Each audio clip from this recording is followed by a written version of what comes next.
scattered like emeralds on a turquoise sea. The 32 glorious islands that make up St. Vincent and the Grenadines lie in splendor in the southeastern Caribbean Sea. These sparsely developed islands offer unrivaled natural beauty. Unblemished beaches, thick rainforests, lush mountains, shimmering waterfalls, valleys fertile with volcanic soil, brilliantly colored wildlife, both on land and in the sea. These remote islands present the ultimate opportunity for outdoor adventure in the Caribbean. World-class sailing and yacht chartering, superb diving and snorkeling, swimming near isolated waterfalls, hiking to the crater of a rugged volcano, romping on white sand beaches, a place where nature remains pure and unspoiled.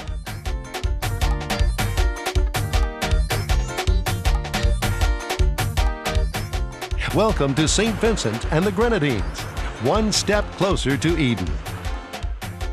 Located in the southeastern Caribbean Sea, St. Vincent and the Grenadines lie between St. Lucia and Grenada, and about 100 miles west of Barbados. St. Vincent and the Grenadines are accessible by air from North America, Europe, and the Caribbean through connections in Barbados, Grenada, Martinique, St. Lucia, and Puerto Rico.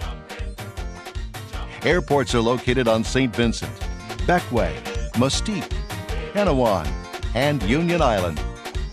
Other islands in this group include Young Island, Tobago Keys, Palm Island, Mairo, and Petit St. Vincent.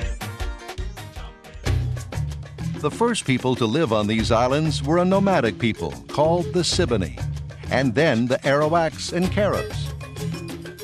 By the 1600s and 1700s, the French and British laid claim to the island. In the 1630s, African slaves escaped from a Dutch slave ship and settled on St. Vincent. Descendants of the Africans and native Caribs became known as the Garifuna. Today, 90% of the residents here are of African descent, and only a few Carib descendants remain. In 1979, St. Vincent gained independence within Britain's Commonwealth. St. Vincent and the Grenadines are accessible by rental car, an organized bus tour, taxi cab, or water taxi, and of course on foot. To get from one island to another, travelers take ferries, speedboats, tour boats, or airplane, either scheduled or chartered. Exploration of St. Vincent begins at the Botanical Gardens on the outskirts of Kingstown. Established in 1765, these are the oldest botanical gardens in the Western Hemisphere. The gardens are known for the conservation of rare species of plants and birds, including the endangered St. Vincent parrot. William Bligh, captain of the Bounty, brought the breadfruit plant from the South Pacific. Kingstown, the capital of St. Vincent, is marked by charming cobblestone streets, Georgian architecture, and lively shopping. Colorful tropical fruits and a variety of fresh seafood fill the bustling Kingstown market. Local artisans display paintings and handmade crafts. St. George's Anglican Cathedral, built in the early 1800s, has magnificent stained glass windows. This window was commissioned by Queen Victoria and brought to Kingstown as a gift to the bishop. St. Mary's Cathedral, built in the same era, displays several styles of architecture, including Moorish, Romanesque, and Georgian. On top of Berkshire Hill, Fort Charlotte overlooks the Grenadines. These barracks once housed hundreds of British troops. Today, they are home to a museum and an intriguing collection of paintings depicting the island's original dwellers, the Garifuna Nation. Outside Kingstown, St. Vincent offers a veritable Garden of Eden in the Mesopotamia Valley.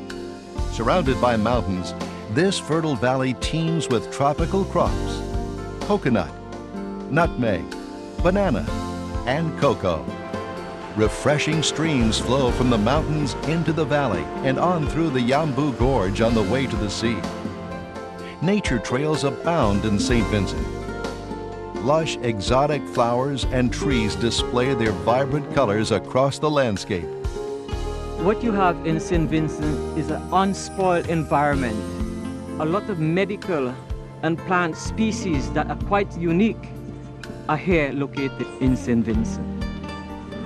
The Vermont Trail is a bird lover's heaven. This trail winds through a tropical forest that is home to many tropical birds, including the rare St. Vincent parrot that lives only on St. Vincent. The northern part of St. Vincent is dominated by La Soufriere, a 4,000-foot high active volcano that last erupted in 1979. Hikers usually take a trail on the east side of the island.